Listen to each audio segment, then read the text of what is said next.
Hello students, agri with keywords में आपका स्वागत है। आज हम स्टूडेंट बात करने वाले हैं एग्रीकल्चर एक्सटेंशन के बारे में।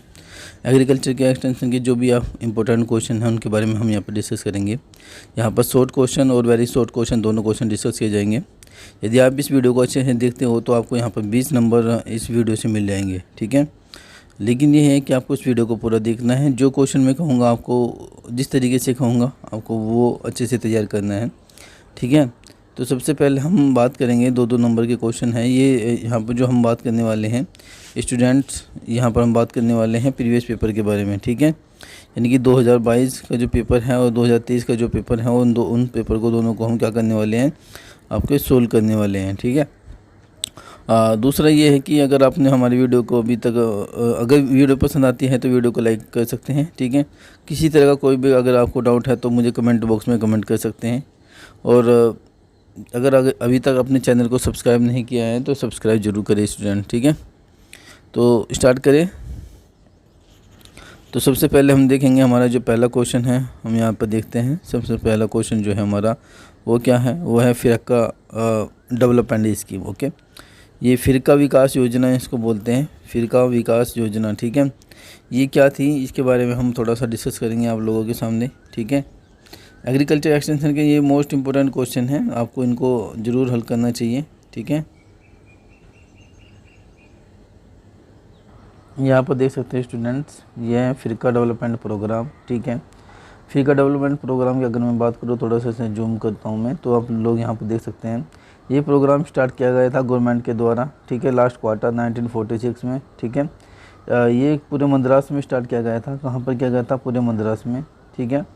इसका जो उद्देश्य था या जो ये काम करता था वो 50 एडिशनल जो फ़िरका थे उसमें पर डिस्ट्रिक्ट हर ज़िले में एक फ़िरका डेवलप किया गया था, ठीक है। और दूसरा ये है कि इसका सिलेक्शन क्यों किया गया, ठीक है। Selection on the basis of the backwardness, जो पिछड़ेपन लोग या पिछड़ेपन जो लोग थे उनके लिए, उनके आधार पर इसका सिलेक्शन किया गया। इसमें पॉसिबिलिटी इंक्रीज की गई कि जो हैंडलूम वगैरह थे, जो हस्तकंघा या मतलब छोटे छोटे कारीगर जो थे काम करने वाले, जो आपको कॉटेज इंडस्ट्री थी उनको इंक्रीज करने का काम यहाँ पर होता था, ठीक है। इसका ऑब्जेक्टिव था to tackle the rural problem as a whole, यानी कि वो जो पूरी जो ग्रामीण एरिया में जो प्रॉब्लम होती है उसको टैकल करना था।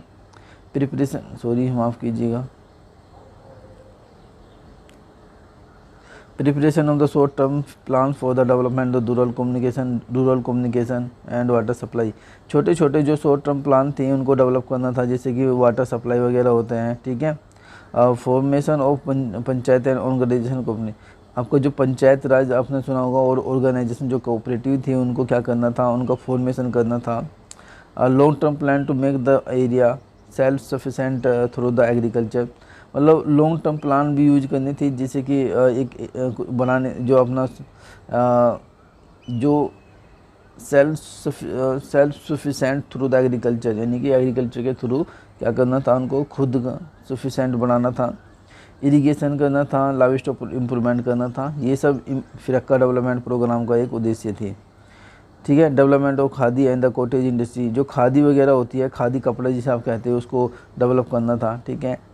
ये सारा का सारा आप इसका थोड़ा सा अगर चाहे तो स्क्रीनशॉट ले सकते हो, लेकिन मोस्ट इम्पोर्टेंट है ये फ़िरका डेवलपमेंट प्रोग्राम 1946 में किया गया था। इतना आपके लिए इम्पोर्टेंट है, 2 नंबर में इतना आपको बोलना था, ठीक है।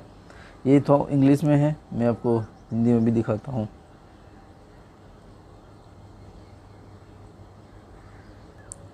ये हिंदी में है, आप हिंदी में भी से पढ़ सकते हैं।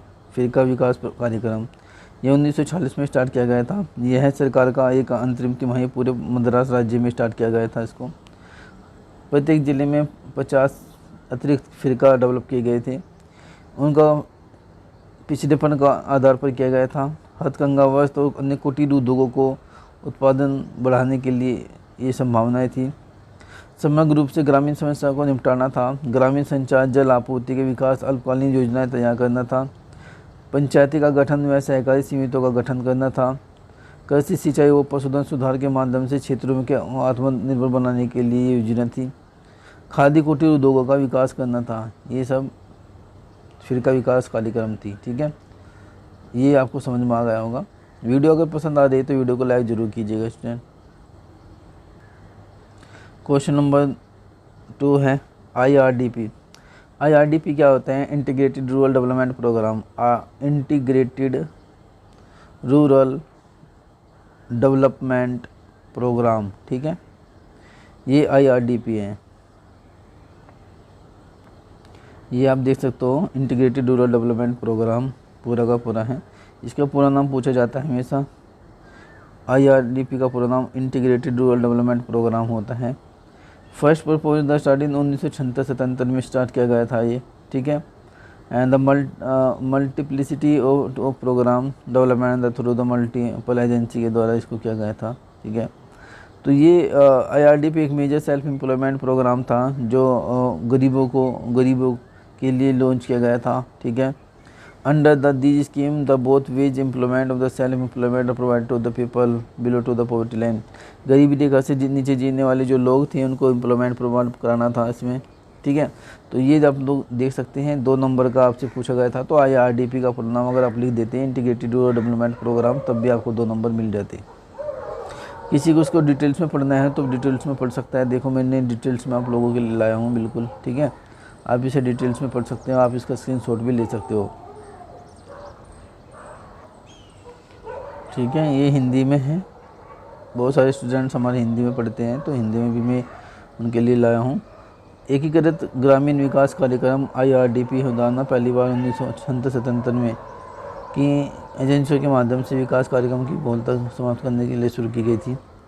ये सब देख सकते हैं। मतलब मेरे कहने का मतलब ये है कि ये IRDP है, आप इंटीग्रेटेड रूरल डेवलपमेंट प्रोग्राम, इसमें ये सब चीज़ें थी, ठीक है। जो गरीबी रेखा से नीचे जीने वाले जो लोग थे उनके लिए एम्प्लॉयमेंट रोज़गार पैदा करने का काम था इनका, ठीक है, ठीक है। कोई भी व्यक्ति जो गरीबी रेखा से नीचे है वह IRDP योजना के तहत सब्सिडी का लाभ उठा सकता था। लक्ष्य समूह में छोटे और सीमांत किसान, किराएदार, बटाईदार, भूमिहीन मजदूरों को ग्रामीण कारीगर में शामिल किया गया।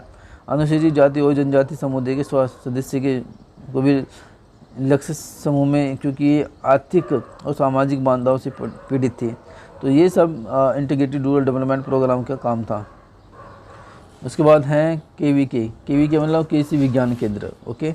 इसे KVK का पूरा नाम होता है कृषि विज्ञान केंद्र, ठीक है।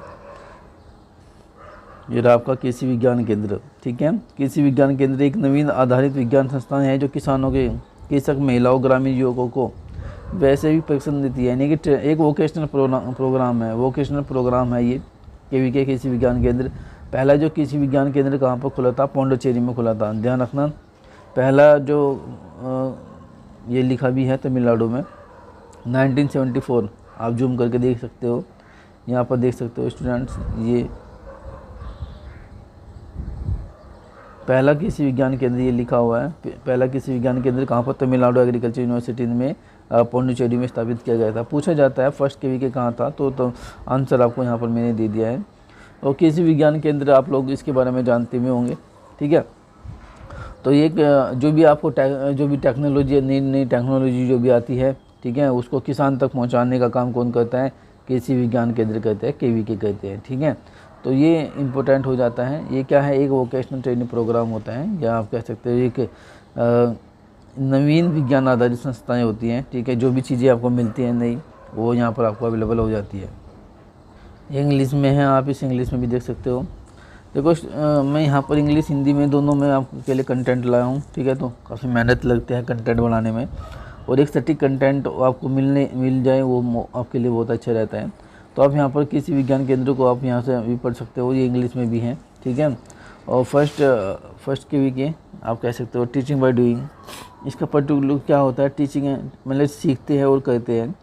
और ये फर्स्ट KVK कहाँ पर डेवलप किया गया था? पौंडीचेरी में 1974 में, ओके। तो ये the first KVK was the establish 1974 Pondicherry under the Tamil Nadu agriculture university. ये इंपॉर्टेंट क्वेश्चन है, यहाँ से पूछे जाते हैं। ये वोकेशनल ट्रेनिंग परफॉर्मेंस होता है, ठीक है, ये ध्यान रखना। और कृषि विज्ञान केंद्र भारत में कितने हैं अभी? कमेंट बॉक्स में मुझे कमेंट करके बताइएगा कि कितना KVK टोटल अभी कितना भारत में है। टोटल KVK 2024 में बात कर रहा हूँ मैं, 2024 में कितने KVK हैं, और मुझे कमेंट बॉक्स में कमेंट करके ज़रूर बताइए। उसके बाद है HYVP। देखो H का मतलब होता है हाई, Y का मतलब होता है एल्ड, वी का मतलब होता है वैरायटी और पी का मतलब होता है प्रोग्राम। ये पूछ रहा है आपसे हाई यील्ड वैरायटी प्रोग्राम, इसका 2 नंबर में पूछा था। आपने अगर इसका फुल फॉर्म बता देते तो आपको 2 नंबर मिल जाते। ठीक है, जिसने भी बताया होगा तो उसको 2 नंबर इसमें मिल गए होंगे। देख सकते हैं आप लोग, उच्च उपज किस्म कार्यक्रम था ये। यह उच्च उपज विविधता कार्यक्रम 1966 में शुरू किया गया था। डेट पूछी जाती है या सन पूछा जाता है, 1966 में किया गया था। इसका जो उद्देश्य था, इसका उद्देश्य क्या, तकनीकी विकास केवल उच्च उपज वाली फसलों किस्मों की शुरुआत तक ही सीमित नहीं रहा। इसका उद्देश्य था कि उपज ज़्यादा से ज़्यादा हम क्या कर सकते हैं, उत्पादन कर सकते हैं और यहाँ पर हम हाई यील्ड वैरायटी का प्रयोग कर सकते हैं। देख लीजिए आप यहाँ पर क्या था, उच्च उपज व्यापक पशुपालन, मत्स्य पालन, रेशम पालन आदि जैसे कृषि उत्पादों के अन्य क्षेत्रों को फैलाया गया था। उच्च उपज देने वाली प्रौद्योगिकी अपने आप में पैमाने पर तटस्थ थी, यानी कि किसान अपनी जोत के आकार की परवाह किए बिना उनसे आर्थिक लाभ प्राप्त कर सकते थे, बशर्ते उनके पास आवश्यक इनपुट तक पहुँचो। हालांकि उच्च उपज प्रौद्योगिकी संस्थान तटस्थ नहीं है। दूसरे शब्दों में उच्च आउटपुट के लिए अधिक इनपुट की आवश्यकता होती है। इसका उद्देश्य था देश के विभिन्न हिस्सों में आप देख सकते हो, देश के विभिन्न हिस्सों में उच्च उपज पैदा करने वाली किस्मों का प्रसार आंकलन करना और इसी तरह के प्रसार की सीमा भी निर्धारित करना। कृषकों भागीदारी करने वाले कृषकों की प्रतिक्रिया और दृष्टिकोण का पता लगाना है। राज्य, जिला, ब्लॉक, गांव जैसे प्रशासन के विभिन्न स्तर पर कार्यक्रम की समस्याओं का अध्ययन करना है। उपरोक्त के अलावा अध्ययन में कुछ महत्वपूर्ण किस्में शामिल की गई थी जिनका उद्देश्य था अधिक उपज प्राप्त करना। तो ये आप इसमें 2 नंबर का क्या था, ये आप लोगों से पूछा गया था HYVP क्या होता है। तो हाई यील्ड वैरायटी प्रोग्राम अगर आप लिख देते तब भी आपको 2 नंबर स्टूडेंट यहाँ पर मिल जाते। बहुत ईजी है हाई यील्ड वैरायटी प्रोग्राम। ठीक है, आप लोग इसे देख सकते हो। हाई यील्ड वैरायटी प्रोग्राम 1966 में स्टार्ट किया गया था। ठीक है, इसका जो उद्देश्य था भारत के यानी कि देश में जो फूड की कमी थी, यानी कि फूड में ये सफिशेंट होना था। ठीक है, टेक्नोलॉजी को डेवलप करना था। Do not the confirm the introduction of the high yield variety programme. तो हाई यील्ड वैरायटी प्रोग्राम बिना उच्च उपज वाली वैरायटी के बिना नहीं हो सकता था। तो यही उद्देश्य रहा इसका। आप 2 नंबर में इसका फुल फॉर्म अगर आप लिख देते तो आपको 2 नंबर मिल जाते स्टूडेंट। उसके बाद है आपका नीलोखेड़ी एक्सपेरिमेंट प्रोग्राम। नीलोखेड़ी प्रयोग क्या था, एक्सपेरिमेंट क्या था, इसके बारे में हम बात करेंगे स्टूडेंट।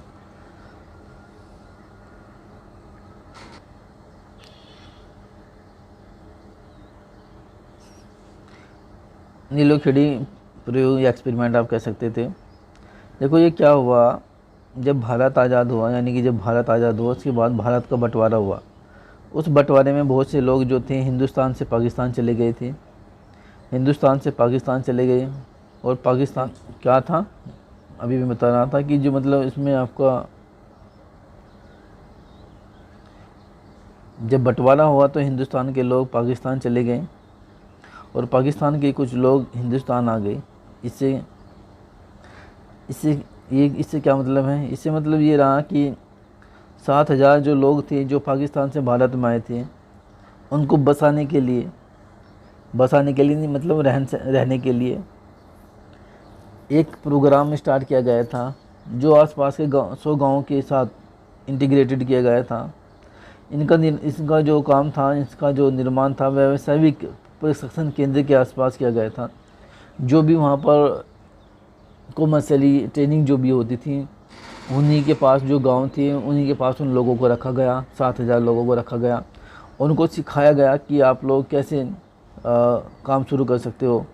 ठीक है, ये जुलाई 1948 में कुरुक्षेत्र से दिल्ली अम्बाला जो राजमार्ग है पर 100 एकड़ वाली दलदली भूमि पर स्थानांतरित किया गया था। इस योजना का नाम मजदूर मंजिल के नाम से भी जानते हैं। मजदूर मंजिल योजना किसे कहा जाता है, नीलोखेड़ी प्रोग्राम एक्सपेरिमेंट को बोला जाता है। इसलिए बोला जाता है मजदूर मंजिल इसको इसलिए बोला जाता है प्रोग्राम को या योजना को, क्योंकि इसमें मजदूरी देने का काम किया गया। मतलब इसमें ट्रेनिंग दी गई, लोगों को सिखाया गया और उसके बाद में खुद अपना काम करते थे। ठीक है, कितने लोग थे, 7,000 से अधिक लोग थे।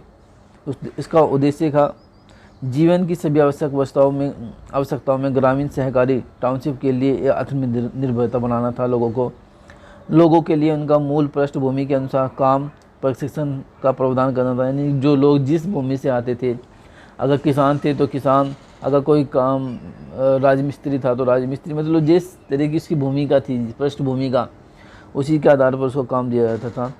बिचौलियों की जांच की जाती थी। अगर कोई बिचौलिया का काम करता था, मिडिल मैन का काम करता था, उसकी जांच की जाती थी। उपभोक्ता और निर्माण के बीच में लेन देन को सक्षम करने के लिए, एक उत्पादक क्रम तक पहुंचाने के लिए किया गया। गतिविधि की बात करें तो ये सब लोग इसमें शामिल थे। ठीक है, ये सब चीज़ें आप देख सकते हो।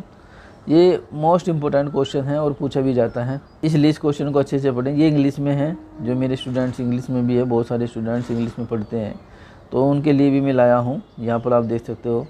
ठीक है, कहाँ पर है, कहीं थोड़ा लिखा है क्या भाई? ये तो इटावा पायलट प्रोजेक्ट है, इटावा पायलट। इसके जितने भी क्वेश्चन थे स्टूडेंट, 2-2 नंबर के जितने भी क्वेश्चन थे, वे सभी क्वेश्चन हमने यहाँ पर डिस्कस कर लिए हैं। 5 क्वेश्चन थे, हमने 5 क्वेश्चन डिस्कस कर लिए हैं। वो मैंने आपको हिंदी में बताया है, इंग्लिश में भी। ये इंपॉर्टेंट क्वेश्चन है, इनको ज़रूर आप एक बार रिवाइज करके जाइएगा, हो सकता है कि आपके एग्ज़ाम में मिल जाए। यहाँ पर देख सकते हैं आप, ये कृषि प्रौद्योगिकी प्रबंधन एजेंसी है, जिसे आप आत्मा के नाम से जानते हैं। आत्मा एग्रीकल्चर टेक्नोलॉजी मैनेजमेंट एजेंसी है ये आत्मा। इसके बारे में स्टूडेंट पूछा जाता है, आत्मा क्या है? तो आत्मा एक agriculture training technology management agency होती है। ठीक है, अगर हम बात करें इसका जो उद्देश्य होता है, या ये जो पंजीकृत होती है, या इसका जो काम होता है, वो क्या होता है स्टूडेंट?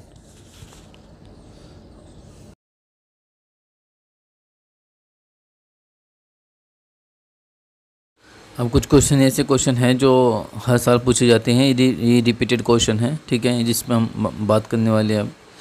जैसे कि आप लोगों ने नाम सुना होगा, आत्मा एग्रीकल्चर ट्रेनिंग मैनेजमेंट एक एजेंसी होती है जिसका नाम आत्मा होता है। यहाँ पर देख सकते हैं स्टूडेंट्स, आत्मा जो है एग्रीकल्चर टेक्नोलॉजी मैनेजमेंट एक एजेंसी होती है।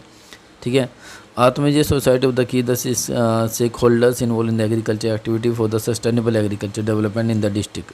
ठीक है, एक डिस्ट्रिक्ट में ये एक सोसाइटी होती है, आत्मा एक सोसाइटी होती है जो एक की है, एक की बोला जाता है, स्टेक होल्डर जो एग्रीकल्चर एक्टिविटी में इन्वॉल्व है उनके लिए।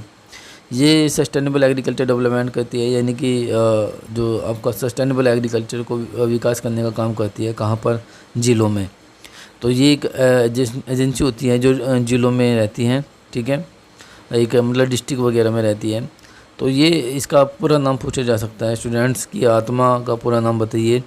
तो आत्मा का पूरा नाम होता है एग्रीकल्चर टेक्नोलॉजी मैनेजमेंट एजेंसी। ठीक है, ये आप लोगों के लिए इम्पोर्टेंट क्वेश्चन है, यहाँ से क्वेश्चन आता है। ये इंग्लिश में लिखा है, अगर आप इसके बारे में ज़्यादा जानकारी लेना चाहते हो तो आप इसको पढ़ सकते हो, उसका स्क्रीनशॉट ले सकते हो। ये हिंदी में है, आप इसे हिंदी में ही पढ़ सकते हो। ठीक है, ओके, ये हिंदी में भी लिखा हुआ है, कृषि प्रौद्योगिकी प्रबंधन एजेंसी, यानी कि एग्रीकल्चर टेक्नोलॉजी मैनेजमेंट एजेंसी। इसे जो आत्मा के नाम से जानते हैं, ये भी एक आत्मा, ये हिंदी में लिखा हुआ है और वो इंग्लिश में था, तो इस बात को थोड़ा सा ध्यान रखना। तो ये क्वेश्चन इम्पोर्टेंट हो जाता है, आप लोगों से कंपटीशन में पूछा जाता है कि आत्मा क्या है, आत्मा ये कहाँ पर काम करती है? तो ये डिस्ट्रिक्ट लेवल पर काम करती है। ठीक है, और ये मतलब एग्रीकल्चर को बूस्ट करने का काम करती है। ठीक है, एग्रीकल्चर से संबंधित जो भी लोग होते हैं, जो भी योजनाएं होती हैं, वो सारी की सारी आत्मा से संबंधित होती है, और इसमें एग्रीकल्चर को डेवलप करने का काम इसके अंतर्गत होता है। इसके बारे में भी स्टूडेंट आप लोगों से पूछा जाता है। स्व जयंती ग्राम स्वरोजगार योजना, SHGC इसको लोग कहते हैं। ठीक है, अगर हम बात करें इसका एक रोल रहता है, ये क्या है? स्व जयंती ग्राम स्वरोजगार योजना है ये। इस योजना से संबंधित कार्यक्रम को एक एकल कार्यक्रम में विलय कर दिया गया है। इसमें स्व जयंती ग्राम स्वरोजगार योजना के नाम से इसको जाना जाता है। इसकी बात करें तो यह विलय किया गया है IRDP में, इंटीग्रेटेड रूरल डेवलपमेंट में, DWCRI। ठीक है, ग्रामीण क्षेत्रों में महिला और बच्चों का विकास करने के लिए, ट्राइजेम स्वरोजगार के लिए ग्रामीण युवाओं का प्रशिक्षण करना, ICSR SITRI, ठीक है, SITRA, ग्रामीण क्षेत्रों में उन्नत तकनीकी कीटों की प्रवृत्ति। तो ये सब चीज़ें हैं, लेकिन मैं ये कहना चाहूँगा जयंती ग्राम स्वरोजगार योजना जो है ये क्या काम करती है इसको हम देख लेते हैं। ओके, ये क्या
ये इंग्लिश में है। आप सब जानते हैं ग्रामीण रोजगार योजना के बारे में इंग्लिश में भी देख सकते हो। तो जो ये स्कीम है स्टूडेंट, एक्चुअल में अगर एक्चुअली बात करें इस स्टूडेंट को डेवलप करने का क्या उद्देश्य है। इस स्कीम को डेवलप इसलिए किया गया था कि ग्रामीण क्षेत्रों में जो छोटे लघु उद्योग हैं उनको इंक्रीज करना, जो छोटे काम करने वाले यानी कि स्मॉल एंटरप्रेन्योरशिप है उसको डेवलप करना था, उसको इंक्रीज करने का उद्देश्य था। और इसमें कुछ स्कीम भी इन्होंने इसमें इंक्लूड की गई, जैसे कि नाम इसमें लिखा है इंटीग्रेटेड रूरल डेवलपमेंट प्रोग्राम। अभी मैंने इससे पहले बात की थी इस पर। DWCRI यानी कि development of womens and children in rural areas, and उसके बाद ट्राइजम है ये training of rural youth for self employment. Okay, बाकी बहुत सारी योजनाएं इसमें है। इसका उद्देश्य, इसका क्रेडिट की बात करें तो इसका क्रेडिट होता है 75:25। अगर हम बात करें तो 100 रुपये में से 75 रुपये सेंट्रल गवर्नमेंट के होते हैं और 25 रुपये स्टेट गवर्नमेंट के होते हैं। इसका उद्देश्य क्या है, to establish large number of micro entrepreneurship in rural areas, ग्रामीण क्षेत्रों में ज़्यादा संख्या में एंटरप्रेन्योरशिप को डेवलप करना है। टारगेट इसका क्या है, टारगेट ग्रुप इसका है person assist under the programme will be no is ग्रामीण नॉट बे इन्फ्लुएंसर। ओके, कह रहा है कि जो इसका टारगेट है वो ग्रुप वगैरह जो होते हैं उसको इंक्रीज करना ही होता है, ठीक है। और बाकी ये इसका मोस्टली इसका पूरा नाम पूछा जाता है, आप लोगों से पूछा जाएगा कि भाई SGSY का पूरा नाम बताइए। सब जयंती ग्रामीण रोजगार योजना इसका पूरा नाम है। आप लोगों से इतने पूछा जाता है 2 नंबर में। तो एक क्वेश्चन ये भी है आप लोगों से पूछा जाता है ट्राइजियम क्या होता है, इसका पूरा नाम मोस्ट इंपॉर्टेंट है training of rural youth for self employment programme, ठीक है। ये एक इम्पोर्टेंट प्रोग्राम है। इसमें क्या, ये लॉन्च किया गया था 15 अगस्त 1979 में। इसका उद्देश्य था train the rural areas in the group जिसकी उम्र 18 से 35 साल थी। उनको क्या किया जाता, उनको ट्रेन किया जाता था, उनको स्किल एंड टेक्नोलॉजी को क्या करना था, अपटेक करना था, ताकि वे एग्रीकल्चर में इन एक्टिविटी को क्या कर सकते थे, इंक्लूड कर सकते थे। Animal husbandry, dairy service and business इसमें जो देते थे यहाँ पर किसमें, system of marketing as well as exploring the possibility of the setting of the group of the manufacture. Okay, तो ये ट्राइजम का पूरा काम था। आप इसको ट्राइजम का पूरा नाम जरूर पूछा जाता है स्टूडेंट, तो इसका 2 नंबर में इसका ये नाम जरूर याद रखना, training of rural youth for self employment programme, ठीक है। ये हिंदी में है, आप इसे हिंदी में भी लिख सकते हो, ठीक है। ग्रामीण युवाओं को स्वरोजगार के लिए प्रशिक्षण करना, ये ट्राइसेम का पूरा नाम है। ट्राइसेम को 15 अगस्त 1997 एक केंद्र प्रायोजित योजना के रूप में लॉन्च किया गया था, ठीक है। इसका उद्देश्य 18 से 35 वर्ष की जो आयु के वर्ग के ग्रामीण युवाओं को कृषि और पशुपालन सहित संबंधित गतिविधियों में स्वरोजगार अपनाने के लिए आवश्यक कौशल और प्रौद्योगिकी प्राप्त करने के लिए प्रशिक्षित करना था। तो ये स्टूडेंट आप लोग इसे इतना पढ़ सकते हो। ये आप लोगों से 5 नंबर में भी स्टूडेंट क्वेश्चन पूछा जाएगा। हो सकता है कि ये क्वेश्चन 5 नंबर में हो जाए, हो सकता है 10 नंबर में भी आप लोगों से पूछा सकता है कि post independence extension and rural development programme कौन कौन से थे, उनके बारे में बताइए। पोस्ट इंडिपेंडेंट का मतलब होता है भारत में जब आज़ादी हुई, आज़ादी के बाद में कौन कौन से एग्रीकल्चर एक्सटेंशन प्रोग्राम स्टार्ट किए गए थे। ठीक है, तो ये आप लोगों से 5 नंबर में भी आ सकता है, 10 नंबर में भी आ सकता है। ठीक है, सबसे पहला हाँ इटावा पायलट प्रोजेक्ट 1948 में, मोस्ट इम्पोर्टेंट क्वेश्चन है ये इटावा पायलट प्रोजेक्ट। ठीक है, इसका जो the idea of the intensive और the all round the develop work in the compact area was the put into the practice as a pilot project in rural planning and development in the Etawah district इन उत्तर प्रदेश 1948 में उत्तर प्रदेश के Etawah district में ये एक intensive all round development programme start किया गया था। ठीक है, किसने किया था? अल्बर्ट मायर। ठीक है, पूछा जाता है किसने किया था? अल्बर्ट मायर। कब किया गया था? 1948 में। कहाँ किया गया था? इटावा उत्तर प्रदेश में। तो ये इंपॉर्टेंट क्वेश्चन है स्टूडेंट, ये इस पर ध्यान रखिएगा। कुछ और भी हैं यहाँ पर आप देख सकते हैं, यहाँ पर आप ये भी है 1948 में नीलोखेरी एक्सपेरिमेंट प्रोग्राम किया गया था जिसका नाम मजदूर मंजिल के नाम से जानते हैं SK डे ने। 1948 में इटावा अल्बर्ट मायर। कम्युनिटी डेवलपमेंट प्रोग्राम CDP का मतलब होता है कम्युनिटी डेवलपमेंट प्रोग्राम 1952 में। ठीक है, NES का मतलब नेशनल एक्सटेंशन सर्विस 1953 में। कम्युनिटी डेवलपमेंट ब्लॉक प्रोग्राम की बात करें तो 1954 में। पंचायती राज की बात करें तो 1957 में। ठीक है, तो इसे ज़रूर याद रख लेना, यहाँ से क्वेश्चन भी आते हैं, यहाँ से भी क्वेश्चन आते हैं। IADP intensive agriculture district programme 1960 में था ये। इंटेंसिव एग्रीकल्चर एरिया प्रोग्राम 1964 में था। उसके बाद ICDP का मतलब इंटेंसिव कैटल डेवलपमेंट प्रोग्राम 1966 में था। हाई इल्ड वैरायटी प्रोग्राम 1974 में था। T&V training and visit system okay 1979 में था आपका लैब टू लैंड प्रोग्राम। ये lab to land programme ICR का प्रोग्राम था भाई। 1983 में नेशनल एग्रीकल्चर एक्सटेंशन प्रोजेक्ट था और 1998 में NATP national agriculture technology project. 1999 में आपका TAR-IBLP का technology assessment and refinements institute village linkage programme. और 2000 में आपका ATIC आया एग्रीकल्चर टेक्नोलॉजी इन्फॉर्मेशन सेंटर। और 2006 में आपका NAIP आया नेशनल एग्रीकल्चर इनोवेशन प्रोजेक्ट। ठीक है, तो ये सारे के सारे प्रोजेक्ट की बात करें तो ये यहाँ पर थे आपके। स्मॉल फार्मर्स डेवलपमेंट एजेंसी 1970-71 में था। Marginal farmer and agriculture labour programme. तो ये सारे जितने भी आप ड्रॉट पोनी एरिया प्रोग्राम देखें 1970 में, सारे के सारे इंपॉर्टेंट हैं स्टूडेंट, मोस्ट इंपॉर्टेंट हैं। यहाँ से क्वेश्चन आपके 2-2 नंबर के भी आते हैं, 5-5 नंबर के भी आते हैं कि वो कौन से आपका प्री पोस्ट वाले प्रोग्राम थे। तो ये सब आप लोग देख सकते हो। सारे के सारे जो भी मैंने आपको बताए ये पोस्ट इंडिपेंडेंट हैं, भारत की आज़ादी के बाद के प्रोग्राम हैं। नीलोखेरी ये मैंने अभी ये डिस्कस मैंने कर दिया है, ये डिस्कस किया है। Community development programme grow more food programme के नाम से भी 1952 में ये था, इसकी इक्वल था। और ये सब इनकी जो ये था मतलब ध्यान रखना कि ये grow more food enquiry community कब आई? 1952 में आई, यानी कि ज़्यादा से ज़्यादा फूड को ग्रो करो, ये इनका उद्देश्य था। ठीक है, इंटेंसिव एग्रीकल्चर डिस्ट्रिक्ट प्रोग्राम, वो सारे के सारे प्रोग्राम जो मैंने ऊपर डिस्कस किए इन्होंने नीचे क्या कर दिया उसको एक्सप्लेनेशन करूँ। ये सारे के सारे जो प्रोग्राम मैंने अभी डिस्कस किए ये नीचे इनके बारे में बता दिया। बट आपको इनके बारे में क्या करना है, इनका नाम लिखना है, इनका सन लिखना है, उनका क्या उद्देश्य था वो लिखना है।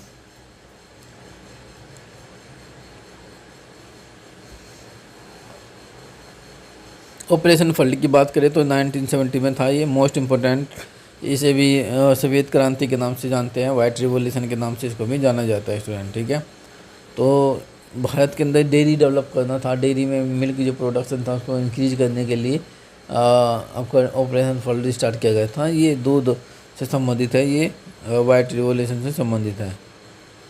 ट्रेनिंग एंड विजिट प्रोग्राम, ये एक the brain child of the doctor Daniel banner world bank consult was introduce India. ये भारत में किसने स्टार्ट किया था? डैनियल बैनर ने स्टार्ट किया था। जो वर्ल्ड बैंक के कौन थे? कंसल्टेंट थे, ठीक है, 1974 में।